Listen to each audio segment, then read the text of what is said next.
नमस्कार, स्वागत है आप सबका दिन भर की तमाम बड़ी और अहम खबरों के साथ। मैं हूं कवीन सचान। शुरुआत हेडलाइन से। जाधव पर अंतर्राष्ट्रीय अदालत में सुनवाई शुरू। भारत को आशंका फैसले से पहले हो सकती है फांसी। पाकिस्तान पर वियना संधि तोड़ने का आरोप।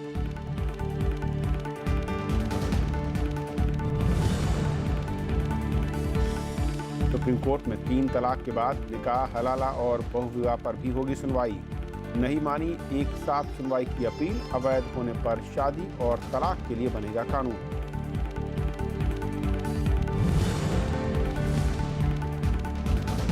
साइबर अटैक का भारत पर नहीं गंभीर असर। सूचना प्रौद्योगिकी मंत्री का दावा। नेशनल इंफॉर्मेटिक्स सिस्टम सामान्य। दूसरे देशों में भी खतरा हुआ कम।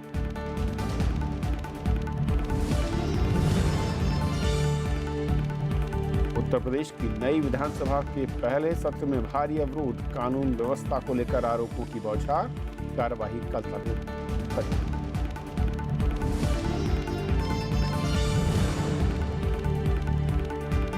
भारी परमाणु हथियार ले जा सकती है उत्तर कोरिया की नई मिसाइल। 4500 किलोमीटर तक मारक क्षमता का दावा। रूस ने की निंदा।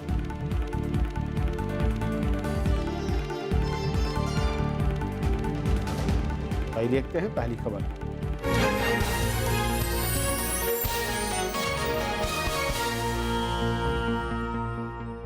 सुप्रीम कोर्ट फिलहाल सिर्फ 3 तलाक पर विचार करेगा। निकाह हलाला और बहु विवाह प्रथा पर बाद में सुनवाई होगी। तीनों प्रथाओं पर एक साथ सुनवाई की केंद्र की अपील के बाद कोर्ट ने ये बात कही है। वहीं केंद्र ने कहा है कि अगर 3 तलाक को अवैध ठहराया जाता है तो केंद्र एक नया कानून बनाएगा। सुप्रीम कोर्ट में 3 तलाक पर सोमवार को सुनवाई के दौरान अटॉर्नी जनरल मुकुल रोहतगी ने केंद्र सरकार का पक्ष रखा। उन्होंने 3 तलाक के साथ निकाह हलाला और बहु विवाह प्रथा पर एक साथ विचार करने की अपील की। सुप्रीम कोर्ट ने कहा कि वक्त की कमी की वजह से फिलहाल 3 तलाक पर सुनवाई होगी। भविष्य में निकाह हलाला और बहु विवाह पर फैसला लिया जाएगा। केंद्र ने कोर्ट को बताया कि अगर 3 तलाक को असंवैधानिक ठहराया जाता है तो वो मुस्लिमों में विवाह और तलाक के लिए नया कानून बनाएगा। अटॉर्नी जनरल ने कहा कि तलाक का धर्म से कोई संबंध नहीं है, ये मानवाधिकार का मामला है। उन्होंने कहा कि कई मुस्लिम देशों में भी इस प्रथा को अवैध करार दिया गया है। I think the Attorney General was trying to convey that they were or the state is against talaq per se. All forms of divorce will go, and if all forms of divorce go, then you will have to bring in legislation. I don't think that's a very sensible idea. Supreme court गुरुवार से 3 तलाक पर सुनवाई कर रहा है। शुक्रवार को कोर्ट ने 3 तलाक को शादी तोड़ने का सबसे बुरा तरीका बताया था। Ravindra Singh Shoran, Rajya Sabha TV. Day to day hearing यानी हर रोज सुनवाई हो रही है, उस पर अपने अपने पक्ष रखे जा रहे हैं। और केंद्र सरकार ने जो बातें अब रखी हैं वो बहुत कुछ इशारा कर रही हैं। केंद्र ने सुप्रीम कोर्ट से ये भी कहा था कि वो 3 तलाक के साथ साथ बहुविवाह निकाह हलाला के मुद्दों पर भी सुनवाई करे। लेकिन सुप्रीम कोर्ट ने एक तरीके से केंद्र की जो अर्जी है उसे स्वीकार करते हुए ये तो कहा कि उन पर सुनवाई करेगा, लेकिन फिलहाल बहुविवाह जो मसला है कि 3 तलाक का, उसके साथ ये सुनवाई नहीं हो सकती। वक्त की कमी के चलते कोर्ट ने कहा कि इस पर अलग से आगे सुनवाई हो सकती है। केंद्र ने जो आज पक्ष रखा है वो भी बहुत अहम है। केंद्र ने साफ किया है कि अगर 3 तलाक पर सुप्रीम कोर्ट की संविधान बेंच अपना फैसला उसके खिलाफ सुनाती है तो केंद्र सरकार एक कानून बनाने को तैयार है, जो अपने आप में दिखाता है कि केंद्र सरकार इस पूरे मसले पर किस तरीके से आगे बढ़ना चाहती है। अटॉर्नी जनरल ने कुछ और बातें अहम कही जो कि सुनवाई के दौरान उन्होंने कहा है कि तलाक के मामले में मुस्लिम समाज में महिलाओं के अधिकार पुरुषों की तुलना में कम है। इसके अलावा देश में अन्य समुदाय की महिलाओं की तुलना में मुस्लिम महिलाओं को समान अधिकार नहीं है, यानी कि जो संविधान की धारा मौलिक अधिकारों की है उसका यहाँ पर उल्लंघन हो रहा है। ये एक बड़ी दलील केंद्र सरकार की ओर से सुप्रीम कोर्ट में रखी गई है।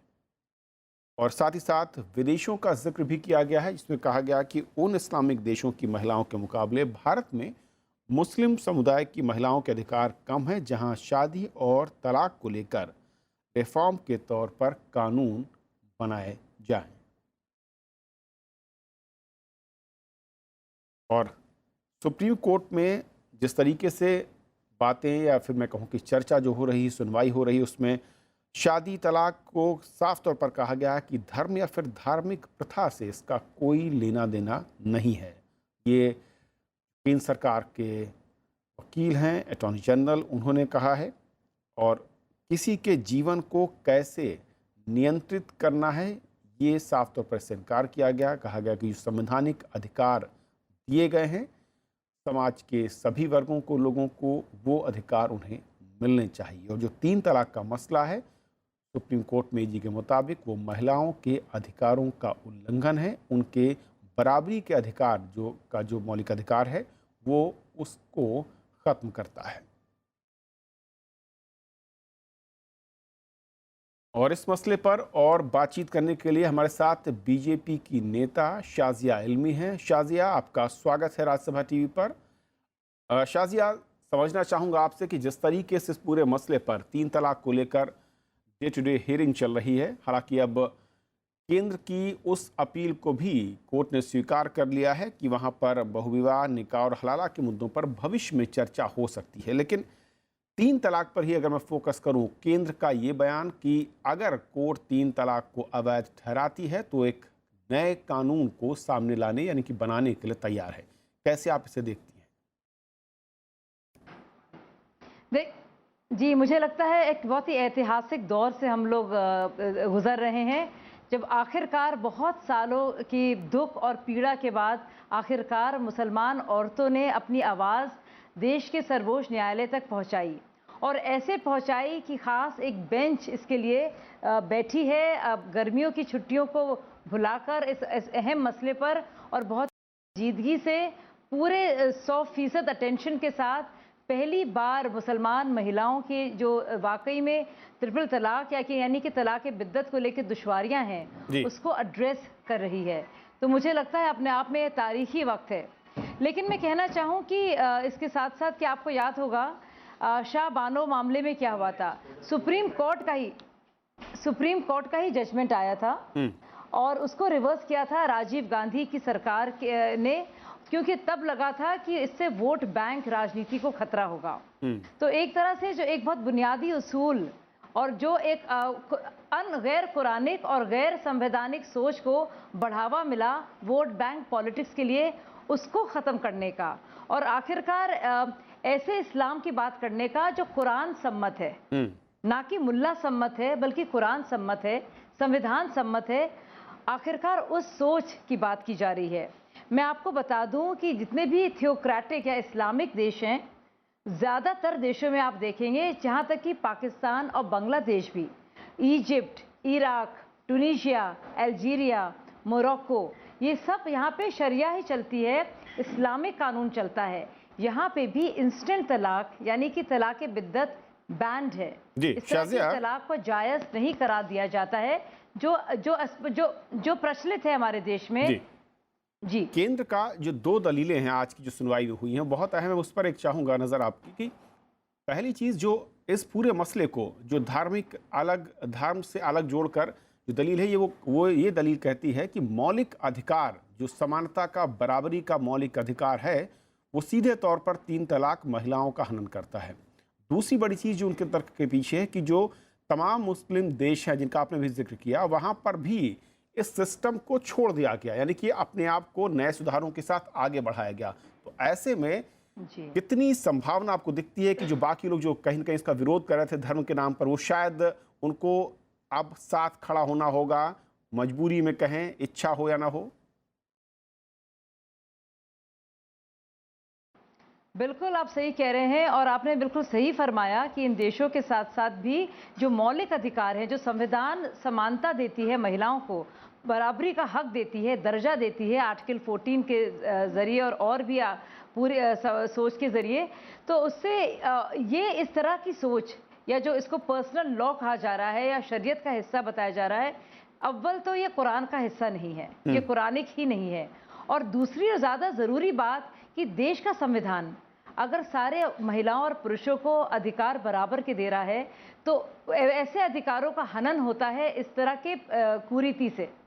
तो इसलिए ज़रूरी है कि मौलिक आधार के रूप पर भी या मानवीय अधिकार के रूप में भी हम इस पूरे मुद्दे को देखें, क्योंकि महिला, मुसलमान महिला देश की उतनी ही नागरिक है जितना कि मुसलमान पुरुष है, जितने ही उतनी बड़ी नागरिक है जितना कि कोई और धर्म की है, या है आदमी है या औरत है। तो संविधान सबको जब बराबरी का हक दे रहा है तो कोई पर्सनल लॉ की आड़ में वो हक क्यों छीने। जी, और एक और जो दूसरा पॉइंट आज मैं कहूँ कि जो कि शायद आगे चलकर इस पर जब बहस शुरू होगी, जो केंद्र की दलील थी विवाह को लेकर, निकाह और हलाला को लेकर, हालांकि बेंच ने कहा कि फिलहाल वक्त की कमी है इसलिए तुरंत इसके साथ सुनवाई नहीं होगी, लेकिन आगे इस पर सुनवाई होगी। आपको लगता है कि एक रास्ता खुलता दिख रहा है और जो ऐसे मुद्दे थे जिन पर शायद एक लंबे अरसे से मौन साधा गया जानबूझकर या अनजाने में, अब उन पर बारी है विचारों को सामने रखने की, संवैधानिक आधार पर उसको साबित करने की, न सिर्फ धार्मिक आधार पर? ना सिर्फ मौन साधा गया बल्कि एक तरह से गुमराह किया गया। कुरान शरीफ में जो है नहीं, जो कुरान का हिस्सा नहीं, उसे दिखाया गया और उसके वजह से हमारे देश की जो मुसलमान बहनें हैं, हमारी माएँ हैं, हमारी बहनें हैं, हमारी बेटियां हैं, वो लगातार डर के साए में जीती रहीं। डर और खौफ के साए में ना सिर्फ वो रहीं बल्कि उनको दर दर भटकना पड़ा। और वो सब क्यों हुआ? एक कुरीति की वजह से। कुछ जिद है कुछ मौलाना की, कुछ उलेमा की, जो शायद कुरान की रोशनी में नहीं देख रहे हैं चीज़ों को और कोट करते हैं हदीसों को। लेकिन सच तो यह है कि जो कुरान जो है, जो अल्लाह की किताब है, उसमें साफ जाहिर है कि ऐसी प्रैक्टिस की कोई जगह नहीं है। दूसरी बात, जो देश के नागरिकों की किताब है वो है संविधान, उसमें भी ऐसी कुरीति की, रूढ़िवादी सोच की या इस तरह के चलन की कोई जगह नहीं है। आप देखिए all India Muslim personal law board की दलील कितनी खोखली है, मैं आपको बता दूं। और जो amicus curiae friend of the court बनकर झूठ मूठ से एक सलाहकार बन के उभरे हैं, सलमान खुर्शीद, जो दरअसल अपनी ही पार्टी की भी बैटिंग कर रहे हैं और all India Muslim personal law board की भी चोर दरवाजे से बैटिंग कर रहे हैं, उनका कहना है कि इस तरह के तलाक गुनाह है लेकिन जायज़ है, sinful yet valid.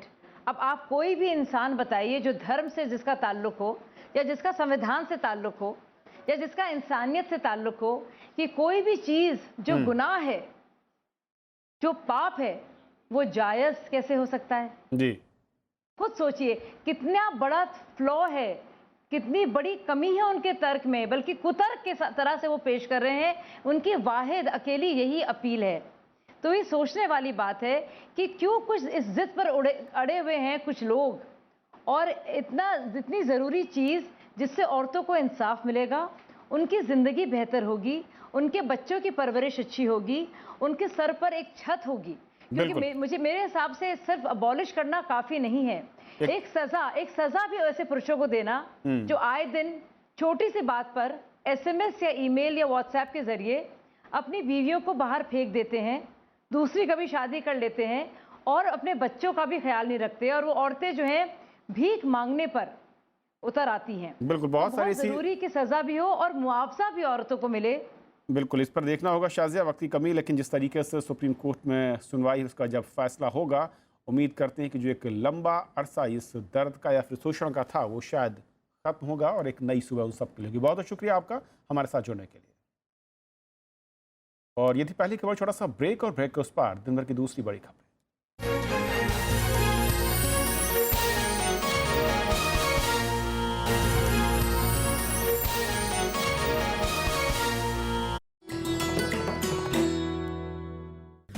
MC Mary com सफलतम भारतीय महिला मुक्केबाज, विश्व चैंपियनशिप में 5 स्वर्ण और 1 रजत, लंदन ओलंपिक्स में कांस्य और एशियन गेम्स में कांस्य पदक विजेता।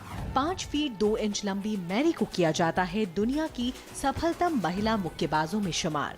खेलों में वरिष्ठ योगदान के लिए उन्हें मिले हैं पद्म भूषण, अर्जुन अवार्ड और राजीव गांधी खेल रत्न पुरस्कार।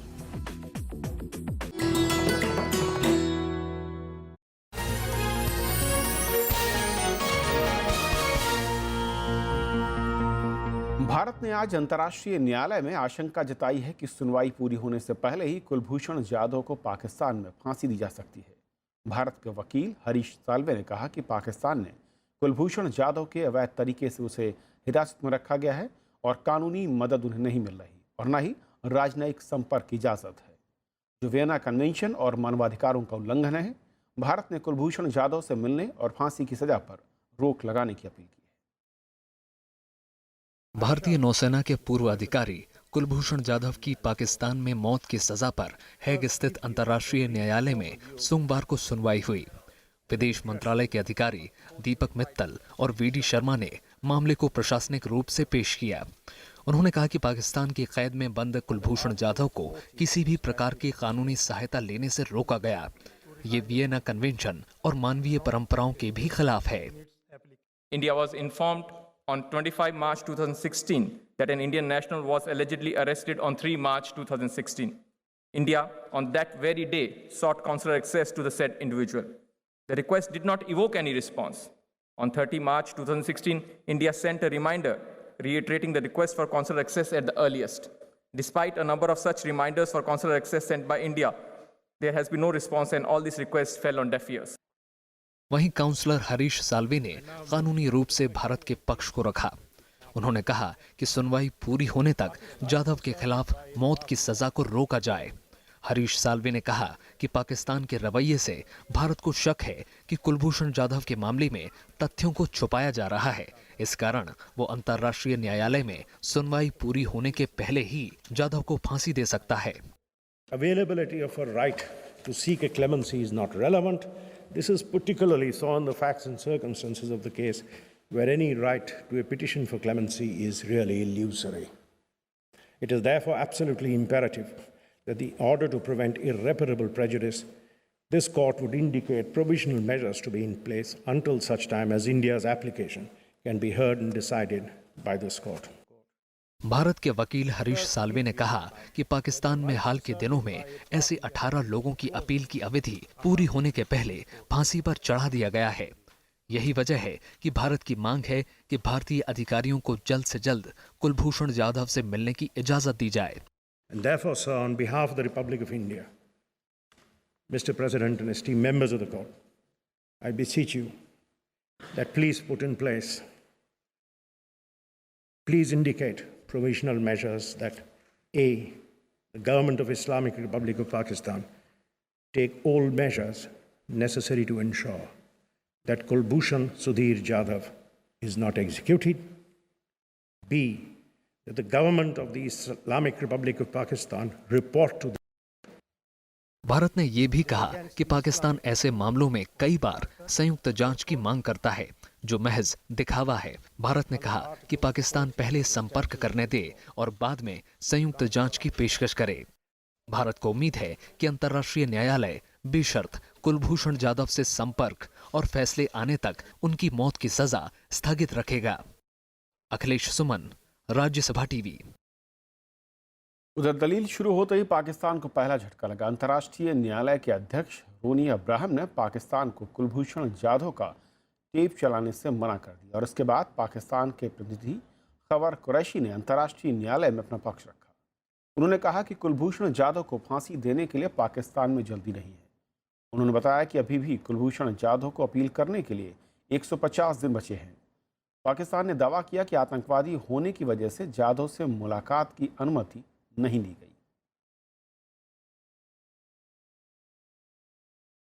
उत्तर प्रदेश की नई विधानसभा का पहला सत्र सोमवार को विपक्ष के विरोध के साथ शुरू हुआ। विपक्ष ने राज्य में बिगड़ती कानून व्यवस्था का मुद्दा उठाया। विपक्ष ने राज्यपाल के भाषण का भी विरोध जारी रखा। आखिरकार सदन की कार्यवाही मंगलवार सुबह 11 बजे तक के लिए स्थगित कर दी गई। यूपी में 17वीं विधानसभा के पहले सत्र के पहले दिन विपक्ष के अवरोध के चलते महज 6 मिनट ही कामकाज हो सका। समाजवादी पार्टी, बीएसपी और कांग्रेस के विधायकों ने राज्यपाल के अभिभाषण के दौरान विरोध जारी रखा। विपक्ष के सदस्य सभापति की कुर्सी तक पहुंच गए। आखिरकार स्पीकर ने अभिभाषण पर धन्यवाद प्रस्ताव पढ़कर कार्यवाही मंगलवार तक के लिए स्थगित कर दी। माननीय श्री राज्यपाल मनोज श्री राम नायक जी द्वारा यहाँ पधारने और अभिभाषण करने के लिए उन्हें धन्यवाद देता हूँ। विधान परिषद में भी विपक्ष ने कार्यवाही नहीं चलने दी। विपक्ष का आरोप है कि यूपी में बीजेपी सरकार बनने के बाद से कानून व्यवस्था खराब हुई है। विपक्ष ने हाल ही में सहारनपुर और संभल समेत तमाम जगहों पर हुई हिंसा की निष्पक्ष जांच की मांग भी की। डकैती ये घटनाएं इतनी बढ़ गई हैं कि जनता पूरा त्रस्त हो गई है।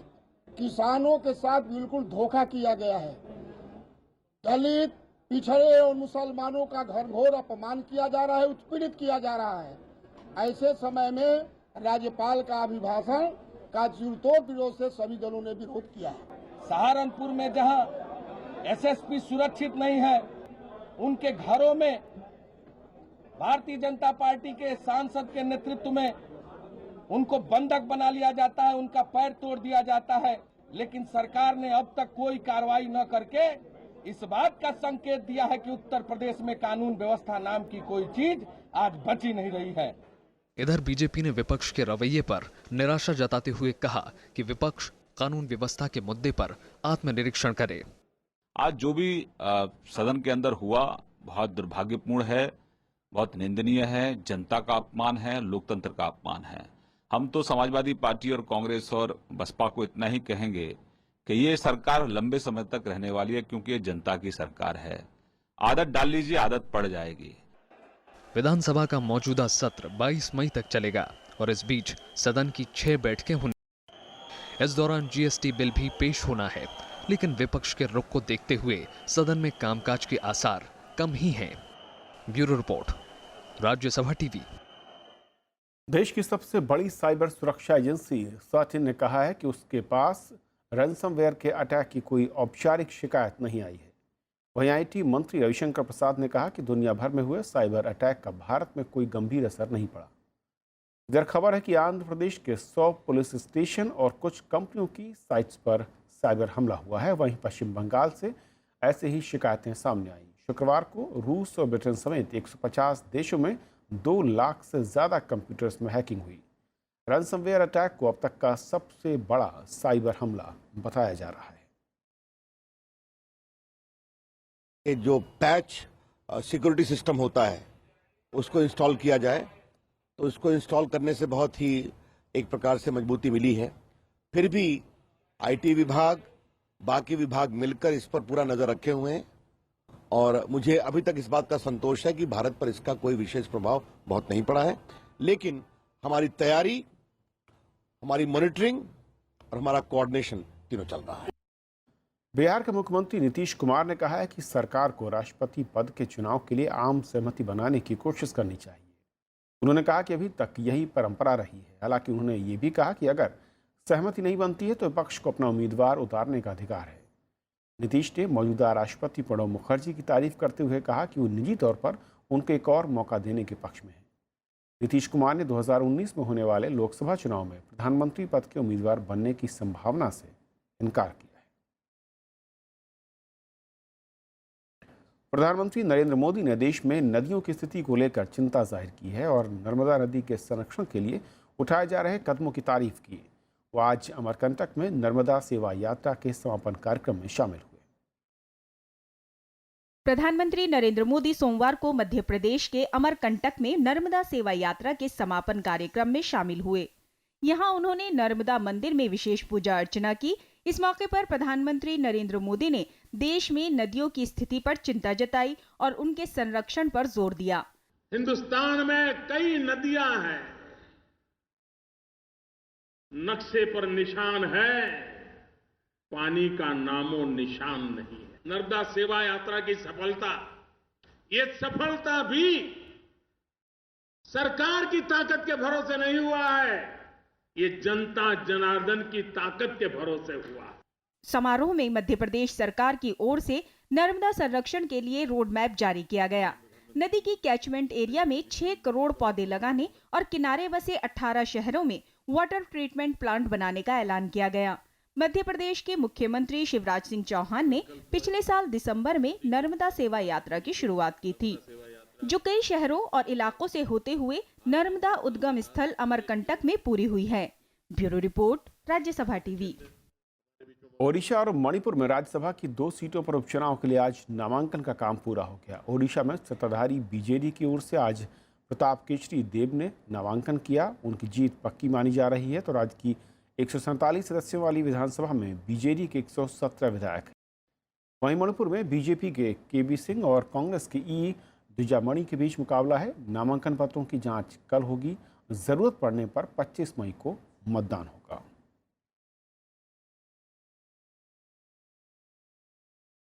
चीन ने वन बेल्ट वन रोड परियोजना पर भारत की चिंता खारिज कर दी है। कश्मीर के मसले पर चीन ने कहा कि ये मामला भारत और पाकिस्तान के बीच का है, जो इनके इतिहास से जुड़ा है। बेल्ट और रोड परियोजना का इससे कोई संबंध नहीं। कश्मीर के मुद्दे को भारत और पाकिस्तान आपसी बातचीत और समझौतों के माध्यम से हल करेंगे। चीन के विदेश मंत्रालय ने कहा कि योजना को 100 से अधिक देशों का समर्थन हासिल है। भारत ने शनिवार को कहा था कि उसकी समरूपता और क्षेत्रीय अखंडता पर असर डालने वाली किसी भी परियोजना में वो शामिल नहीं होगा। भारत से कोई भी प्रतिनिधि इस सम्मेलन में शामिल नहीं हो रहा है। यह गलियारा पाकिस्तान अधिकृत कश्मीर से गुजर रहा है। उत्तर कोरिया की नई मिसाइल भारी परमाणु हथियार ले जाने में सक्षम है। उत्तर कोरिया ने आज ये दावा किया कि मिसाइल की मारक क्षमता 4500 किलोमीटर से अधिक है। उत्तर कोरिया ने कल इसका परीक्षण किया था।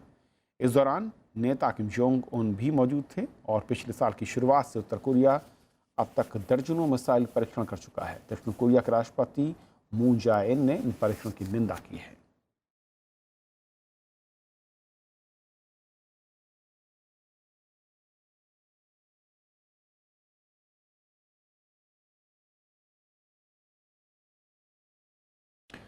तो इस बुलेटिन में फिलहाल इतना ही, लेकिन जाते जाते आपको बता दें कि अंतर्राष्ट्रीय न्यायालय में जहां पर कुलभूषण जाधव मामले पर सुनवाई चल रही थी, पाकिस्तान ने अपना पक्ष रख दिया है और इस पर सुनवाई पूरी होने के बाद अब फैसले की उम्मीद है। लेकिन अगली तारीख कब होगी, यानी कि फैसला कब आएगा, इसके बारे में फिलहाल अभी तक आधिकारिक तारीख की घोषणा नहीं हुई है।